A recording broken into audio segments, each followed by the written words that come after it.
भारत में जब भी फैंटेसी क्रिकेट का नाम आता है तो ड्रीम 11 का जिक्र सबसे पहले होता है। इन दिनों सबसे ज़्यादा ड्रीम 11 को लोग जानते हैं और जितने भी क्रिकेट प्रेमी हैं वो बखूबी ड्रीम 11 को जानते हैं। आईपीएल स्पॉन्सर ड्रीम 11 को खुद महेंद्र सिंह धोनी ऐड कर चुके हैं। 250 करोड़ रुपए में आईपीएल सीजन 2020 को ड्रीम 11 ने स्पॉन्सर्ड राइट खरीदे थे। लेकिन अब ये खबर ऐसी है कि ड्रीम 11 के क्रिकेट प्रेमियों के लिए थोड़ी सी मायूसी ला सकती है, क्योंकि ड्रीम 11 पर कर्नाटक सरकार एक एक्शन लिया है और इसे अपने राज्य में बैन कर दिया है और इसके खिलाफ एफआईआर भी दर्ज किए गए हैं। तो आइए समझते हैं कि ये आखिर पूरा मामला क्या है, क्यों कर्नाटक सरकार ड्रीम 11 को अपने राज्य में बैन कर दिया और कैसे, इनके मालिक कौन हैं, कितनी करोड़ के मुनाफा होते हैं, सारे बातों को इसमें जानेंगे। देश में लोकप्रिय गेमिंग ऐप ड्रीम 11 ने कर्नाटक राज्य में अपना संचालन बंद कर दिया है। कंपनी ने यह फैसला को फाउंडर हर्ष जैन और भावित सेठ पर हुई एफआईआर के बाद किया है। ड्रीम 11 के खिलाफ कर्नाटक में पैसे के दाव में जुड़े ऑनलाइन गेमिंग पर प्रतिबंध लगाने के बावजूद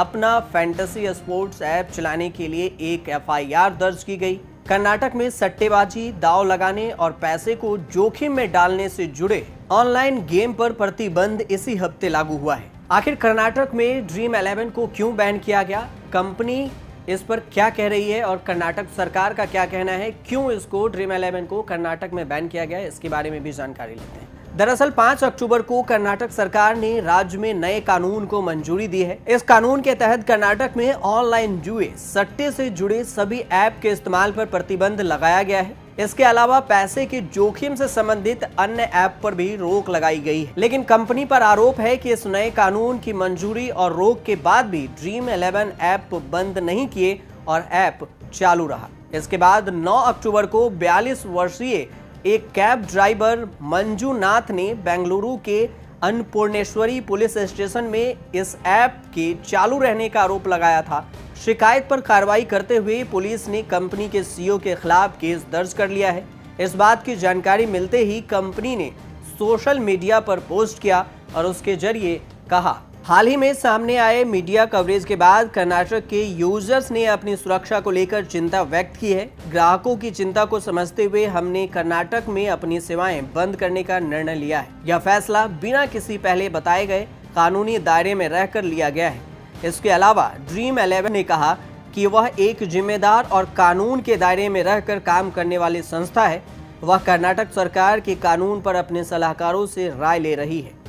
sports gaming app dream 11 company का संचालन टाइगर ग्लोबल कंपनी करती है। भारत में ड्रीम 11 की लोकप्रियता इतनी बढ़ी कि क्रिकेट के दिग्गज खिलाड़ी महेंद्र सिंह धोनी इसके ब्रांड एम्बेसडर हैं और वो ड्रीम 11 की ऐड भी करते हैं। तो चलिए बताते हैं आपको कि ये आखिर ड्रीम 11 है क्या और कैसे इसे लोग खेलते हैं, साथ ही साथ इसके मालिक कौन हैं, ड्रीम 11 के मालिक कौन हैं, इसके बारे में भी जानकारी लेते हैं। भारत में जब भी फैंटेसी क्रिकेट की बात होती है तो ड्रीम 11 का नाम सबसे पहले आता है। ड्रीम 11 एक काल्पनिक खेल है जिसमें खेल के शुरू होने से पहले अनुमान लगाया जाता है।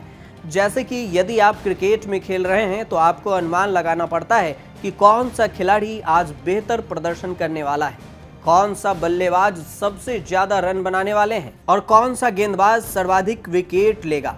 इस प्रदर्शन के आधार पर भाग लेने वाले प्रतिभागी को खेल रही दोनों टीमों के 22 खिलाड़ियों में से चुनकर 11 खिलाड़ियों की एक टीम बनानी होती है। ड्रीम 11 कंपनी के मालिक और इसकी शुरुआत की बात करें तो ड्रीम 11 कंपनी की शुरुआत 2012 में 2 लोगों ने मिलकर की थी। उसका नाम हर्ष जैन और भावित सेठ है। ये ऐप 2012 में फैंटेसी स्पोर्ट्स के रूप में इंडियन क्रिकेट फैंस के लिए शुरुआत की गई थी। बाद में यह ऐप भारत में इतना लोकप्रिय हो गया कि इसमें क्रिकेट के अलावा हॉकी, बास्केटबॉल, फुटबॉल जैसे खेलों को भी शामिल किया गया। वित्त वर्ष 2018-19 में ड्रीम 11 इंडिया ने 800 करोड़ रुपए का रेवेन्यू दर्ज किया, जो एक साल पहले 230 करोड़ रुपए था। ड्रीम 11 के निवेशकों में चीन के इंटरनेट दिग्गज टेंसेंट भी शामिल है, जिसने साल 2008 में $10 करोड़ लगाए थे। तो वहीं बॉम्बे हाई कोर्ट ने फैंटेसी गेम को सट्टे और जुए के दायरे से बाहर रखा है, क्योंकि इनमें टीमों का जीतना जरूरी नहीं होता। साल 2018 में कंपनी ने महेंद्र सिंह धोनी को अपना नया ब्रांड एम्बेसडर बनाया, साथ ही पहली फैंटेसी हॉकी लॉन्च की। 2019 में इसकी संख्या 7 करोड़ पहुंच गई। आपको बता दें कि इससे पहले 2017 में भी ड्रीम 11 पर केस दर्ज किए गए थे और मामला कोर्ट तक पहुंचा था, जिसमें कोर्ट ने कहा था कि ड्रीम 11 एक ऐसा गेम है जो लोगों की बुद्धि निर्णय से खेला जाता है। हालांकि कानून के तहत असम, उड़ीसा, आंध्र प्रदेश में इस खेल को खेला नहीं जा सकता है, लेकिन बाद में इस याचिका को सुप्रीम कोर्ट में भी चुनौती दी गई थी, जिसके बाद सुप्रीम कोर्ट ने इसे खारिज कर दिया था। सुप्रीम कोर्ट के उस फैसले के बाद ड्रीम 11 ने पूरे देश में अपना खेल ड्रीम 11 ऐप को चालू करने का निर्णय किया और लोगों के बीच में आज ये काफ़ी लोकप्रिय है। लेकिन एक बार फिर से कर्नाटक में यह मामला गर्म हो गया है। तो ऐसा भी माना जा सकता है कि क्या ड्रीम 11 पर किसी और राज्य में संकट आ सकती है। देखते रहिए न्यूज़ तक।